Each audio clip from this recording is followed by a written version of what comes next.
নমস্কার, আমি Sriparna. Welcome to my video. তো আজকে যে বিষয়গুলো নিয়ে কথা বলবো সেটা হচ্ছে যে গত দুদিনে অর্থাৎ প্রথম ফেজের যে ইন্টারভিউটি আজকে কমপ্লিট হলো, ইংরেজি মিডিয়াম স্কুল যারা চয়েস করেছিলেন, তো তাদেরকে যে যে ধরনের প্রশ্ন ফেস করতে হয়েছিল বা যে যে ধরনের সিচুয়েশন ফেস করতে হয়েছিল এবং চারিদিকে ছড়িয়ে ছিটিয়ে বেড়ানো কিছু কথা, সেই সব কিছুর আমার কি মনে হচ্ছে সেগুলো আমি আজকে শেয়ার করব। নিজস্ব মতামত, নিজস্ব উত্তর। সবার প্রথম যে উত্তর প্রশ্ন সেটা হচ্ছে যে আমারই একজন পরিচিত, তারই ইন্টারভিউ হয়তো আপনারা দেখেছেন এবং আমাকে বারবার জিজ্ঞাসা করেছেন যে দিদি, আমি যদি ডেমোর সময় বলি যে আমি নদীর সঙ্গে কথা বললাম, নদী আমাকে এই কথা বললো, আমি তাকে এই কথা বললাম, বা আকাশের সঙ্গে কথা বললাম, তাহলে এই যে আমি কথা বললাম বলছি, তো ওনারা যদি আমাকে জিজ্ঞাসা করেন যে কি করে কথা বললে, ওরা তো কথা বলে না, তাহলে আমি কি বলবো? প্রথম সেটা হচ্ছে যে যদি সেটি সাহিত্যের বিষয় থেকে আপনি পড়ান, ধরুন নদী কবিতাটি, এটা তো বাংলার বিষয়, তো সেখানে আপনার উত্তরটা এরকম হতে পারে যে সাহিত্য, একজন লেখক বা একজন কবি যা লেখেন সে একটি চিন্তাধারা থেকে লেখেন এবং পাঠক সেটিকে যখন পড়ে তখন সেটি পাঠকের মতো করে তার মানে নিজের মধ্যে ফুটিয়ে তোলে। তো দুজন ব্যক্তি, তাদের দুটো দৃষ্টিভঙ্গি, কিন্তু সাহিত্য আমাদের মনে এবং মননে থাকে। তাই এই যে নদীর সঙ্গে কথা বলা, আকাশের সঙ্গে কথা বলা বা এমন কোনো জড় পদার্থের সঙ্গে কথা বলাটা আমরা কিন্তু মনে মনেই স্যার বা ম্যাডাম করতে পারি। আর এই টপিকটি যদি সাহিত্যের থেকে না হয়, সাহিত্যের বাইরে হয় বা সাহিত্যের মধ্যে হলেও আপনি এই উত্তরটি বলতে পারেন যে শিশুরা তো কল্পনা প্রবণ এবং তারা মোটামুটি সবকিছুর মধ্যেই প্রাণ খুঁজে নেওয়ার চেষ্টা করে এবং এটিকে তারা খুব এনজয় করে। তো সেখান থেকে সেই কল্পনা প্রবণ মন নিয়েও কিন্তু নদীর সঙ্গে বা আকাশের সঙ্গে, গাছের সঙ্গে আমরা কথা বলতেই পারি। এতে চিন্তন শক্তি বৃদ্ধি পায়, কল্পনা শক্তি কোথাও বৃদ্ধি পায়, আমরা কোথাও যেন কল্পনার জগতে চলে যেতে পারি, এমন কোনো কথা বলতে পারি, শুনতে পারি যে কথা হয়তো বাস্তবে হয় না কিন্তু মনের ভিতরে হয়। তো প্রথম এই ধরনের উত্তর, যেটা প্রশ্ন অনেক সময় করা হয়েছে শুনলাম, উত্তরটা এরকম দেওয়া যেতে পারে। খোলামেলা আলোচনা করছি বলে অনেকটা সময় ধরে বলার চেষ্টা করছি। আপনারা বিষয়বস্তুটিকে এভাবে আপনাদের মতো করে ছোট করে প্রেজেন্ট করতেই পারেন। অর্থাৎ যেটা মধ্যা কথা সেটা হচ্ছে যে কল্পনাপ্রবণ মন নিয়ে মনের ভিতরে, অন্তরে আমরা কথা বলতে পারি। দ্বিতীয় নম্বর সেটি হচ্ছে যে অনেকেই বলছেন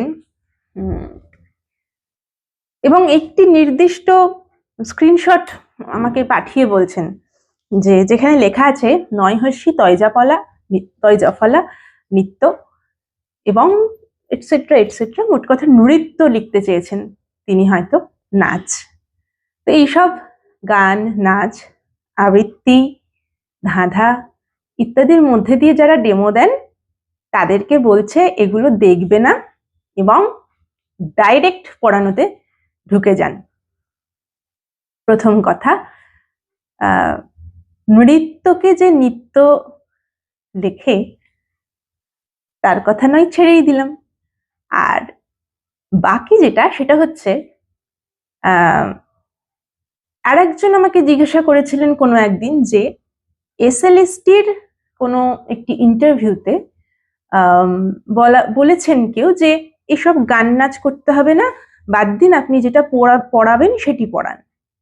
একদম ঠিক কথা, ওটা এসএলএসটির ইন্টারভিউ। প্রত্যেকটি শ্রেণী বা স্তরের বাচ্চাদের পড়ানোর এক একটা ধরন থাকে।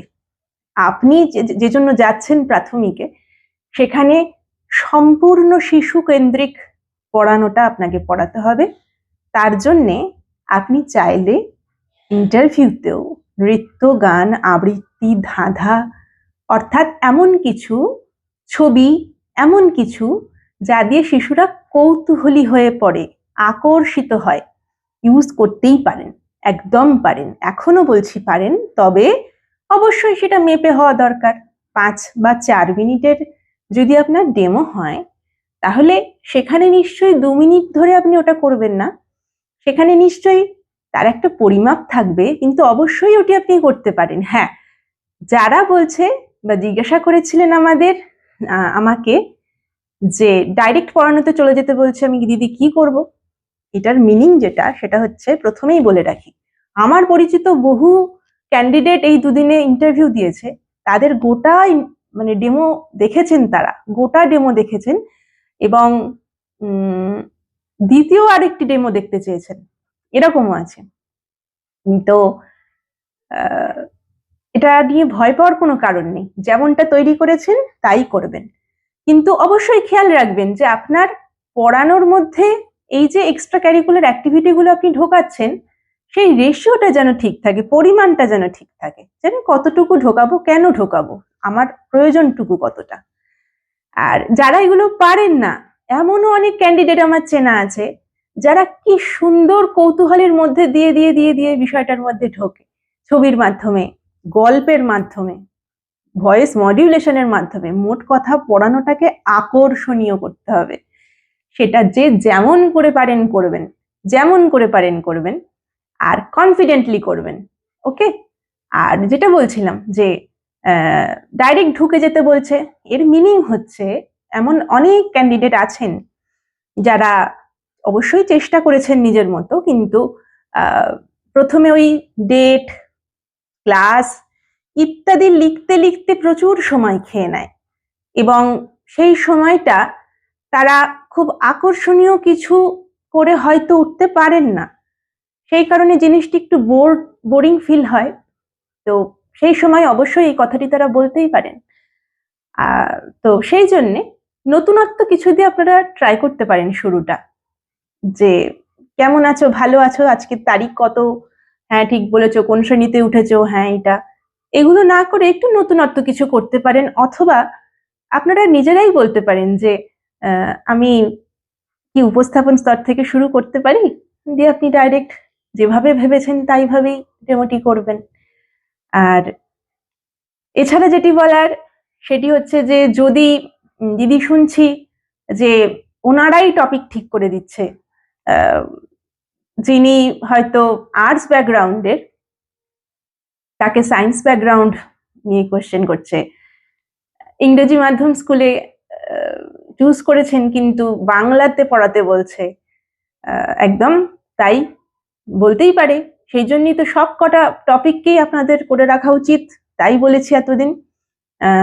কিন্তু যখন যাই টপিকে ওরা দিক না কেন, সেটা আপনার কমন পড়ুক বা না পড়ুক, অলওয়েজ হাসি মুখে দেবেন, গলার আওয়াজ স্পষ্টভাবে দেবেন, বোর্ডে যাই বলবেন, যা দিয়েই বোঝাবেন, তাতে ছবি ইনক্লুড করার চেষ্টা করবেন, আপনি আপ ডেমো সুন্দর হয়ে যাবে। আর যদি এমনটা হয় যে আপনি সত্যি ওই টপিকটি নিয়ে সেই মুহূর্তে পড়ানোর জন্য একেবারেই প্রস্তুত নন, তাহলে আপনি কি করবেন? তাহলে আপনি ডাইরেক্ট বলবেন না যে আমি এটা পড়াতে পারবো না, আপনি বলতে পারেন যে দুঃখিত, এই মুহূর্তে আমার এই বিষয়টি নিয়ে সঠিকভাবে পাঠ পরিকল্পনা করা নেই, আমি কি অন্য একটি আমার পছন্দের ডেমো দেওয়ার সুযোগ পেতে পারি? জিজ্ঞাসা করবেন। যদি ওরা মেনে নেয় খুব ভালো, এতে কিন্তু কোনো ডিসক্রেডিট নেই। আপনি ভাববেন না এতে আপনাকে নাম্বার কম দেবে, একদমই তা নয়। আপনি সুন্দর করে ডেমোটি দিতে পারলে, ওদের মন জয় করতে পারলে, তখনও আপনি একই নাম্বার পাবেন। আর যদি ওনারা বলেন, সবাই তো খুব মিষ্টভাষী হয় না, সবাই তো এক কথাতে মেনে নিতে পারেন না, যদি বলেন যে না এটাতেই দিতে হবে, আপনি দিন, তাহলে দেবেন। আপনি বলবেন যে ঠিক আছে স্যার, আমি চেষ্টা করছি। করে আপনি যেটা বললাম খুব সুন্দরভাবে ছবির মাধ্যমে হাসি মুখে সুন্দর গলার আওয়াজে যেটা বিষয় সেটি সম্পর্কে যেটুকু ধারণা আপনার আছে তাই নিয়েই একটু খোলা সুন্দরভাবে মানে মজার ছলে বাচ্চাদেরকে ধারণা দেওয়ার চেষ্টা করবেন। উৎপাদকের ধারণা দেওয়ার মানে তো এই নয় যে গোটা উৎপাদকের সম্পূর্ণ কিছু আপনাকে একটা ক্লাসে 5 মিনিটেই শেষ করতে হবে, না, আপনার পড়ানোর টেকনিকটা ওরা চেক করছে এবং আপনি যে উৎপাদকের ধারণা আপনার আছে সেটা ওরা জানে, সেটা জানেন বলেই আপনি টেট পাস করে সেখানে গেছেন। পড়ানোর টেকনিকটা দেখার চেষ্টা করছে, এটিকে মাথায় রাখুন, কনফিডেন্ট থাকুন, হাজার কথায় কান দেবেন না, নিজের যা প্রিপারেশন আছে সেটিকে বিশ্বাস করুন, নিজেকে বিশ্বাস করুন। 2025 সাল অনেক কিছু দিয়েছে আপনাকে, আপনার থেকে অনেকে আছে যারা আনফরচুনেট, তো থ্যাঙ্কস জানান আপনি মানে উপরওয়ালাকে, এবং আগামী 26 সালও আপনাদের জন্য খুব ভালো হতে চলেছে। কনফিডেন্ট থাকুন, সবকিছু ভালোই হবে, পজিটিভিটি আপনার মধ্যে থাকতে হবে। আগেও বলেছি যে কোনোই পরিস্থিতি আসুক না কেন তার পজিটিভ উত্তরটা আপনাকেই দিতে হবে, তার জন্য ভাবতে হবে পজিটিভ ভাবে, হাসি মুখে থাকতে হবে। ওকে, আর যেটা সেটা হচ্ছে অ্যাক্টিভিটি বেসড টিচিং দিতে বললে আমি কি করব? অ্যাক্টিভিটি হয় যাতে বাচ্চাদের সেরকমই করতে হবে। এবার এখানে সব থেকে সহজ উপায় দুটো আছে।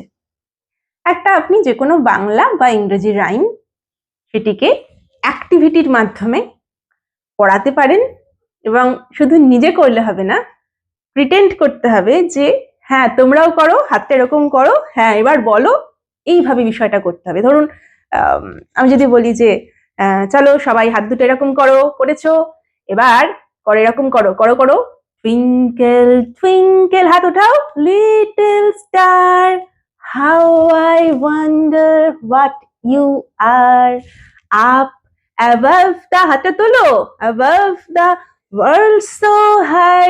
তো এইভাবে হাসি মুখে অ্যাক্টিভিটির মাধ্যমে আপনি যেমন নিজে করবেন, ওরাও যেন করছে, ওদেরকেও করতে আপনি উদ্বুদ্ধ করছেন। বিষয়টা এরকম করে কোনো ছড়া বাংলা হতে পারে, নতুন নতুন পায়রাগুলি ছোটন বেঁধেছে, তো করতে পারেন, তো করতে পারেন, তো ছড়া হলো।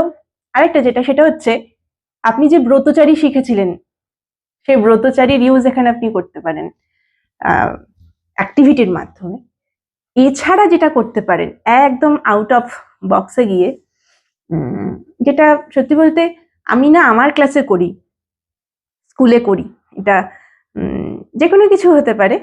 তো এটাও আমি যখন আমার কলেজে ব্রতচারী শিখেছিলাম ডিএলএড কলেজে, তখন আমাদের গৌতম স্যার এটি শিখিয়েছিলেন, যে এটা উনি বলেছিলেন যে এটা নাকি দেহ শীতলীকরণ, মানে খুব গরম লাগলে ঠান্ডা ফিল করানোর জন্য এটা নাকি, তো আমাদের এরকম বলেছিলেন, এবং আমি ওটা আমার স্কুলে অ্যাপ্লাই করি এবং এরকম অনেক কিছুই করি। তো তোমাদের সাথে আপনাদের সাথে শেয়ার করছি যে অ্যাক্টিভিটি বেসড কিছু করতে বললে ওনাদের পারমিশন নিয়ে আপনারা বলতে পারেন যে আমি একটু নতুনত্ব চেষ্টা করছি স্যার। আচ্ছা সবাই একটা কোল্ড ড্রিঙ্কস এর বোতল নাও, ধরো ধরো ধরো, হ্যাঁ ভালো করে ধরো, কাঁচের কিন্তু পড়ে না যায়। এবারে ঢাকনিটা খোলো, মুখ দিয়ে আওয়াজ করো, কি খুলেছে? হয়নি? আরেকবার চেষ্টা করো, খুলেছে না? এবার একটা স্ট্র নাও, হ্যাঁ নাও, তোমরাও করো, বেশ, এবার আমরা কোল্ড ড্রিঙ্কসটা খাবো, চলো খাও। হ্যাঁ কি ঠান্ডা না কোল্ড ড্রিঙ্কসটা, আবার করো আবার করো, হ্যাঁ বেশ, শেষ হয়ে গেছে, রেখে দাও।